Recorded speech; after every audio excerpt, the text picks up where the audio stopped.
টঙ্গীবাড়ি মুন্সিগঞ্জের টঙ্গীবাড়ি উপজেলার বাড়িগাঁও ইউনিয়নকে চাঁদাবাজি, মাদক ও সন্ত্রাসমুক্ত করার লক্ষ্যে স্থানীয় জনগণের উদ্যোগে এক মতবিনিময় সভা অনুষ্ঠিত হয়েছে।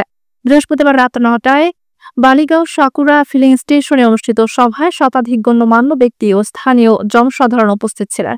সভায় বক্তারা বলেন, সন্ত্রাস, চাঁদাবাজি, নারী নির্যাতন, লুটপাট ও মাদক মুক্ত সমাজ গড়তে হলে সবাইকে ঐক্যবদ্ধভাবে কাজ করতে হবে। আমরা চাই শান্তিপ্রিয় বাড়িগাঁও। কেউ যদি চাঁদাবাজি করতে আসে, আমরা সবাই মিলে প্রতিহত করব। সভায় সভাপতিত্ব করেন সমাজসেবক বাবুল খান এবং সঞ্চালনায় ছিলেন আব্দুর রহমান খান। উপস্থিত ছিলেন বালিগাঁও ইউনিয়ন পরিষদের সদস্য ফারুক খান, কামাল খান, স্থানীয় সমাজকর্মী রুবেল খান, দিদার খান, দীপেল খান সহ প্রায় ৫ শতাধিক স্থানীয় বাসিন্দা। বক্তারা সবাইকে সামাজিক সচেতনতা বৃদ্ধির পাশাপাশি আইনের প্রতি শ্রদ্ধাশীল হতে এবং শান্তিপূর্ণ সমাজ গড়ে তোলার আহ্বান জানান।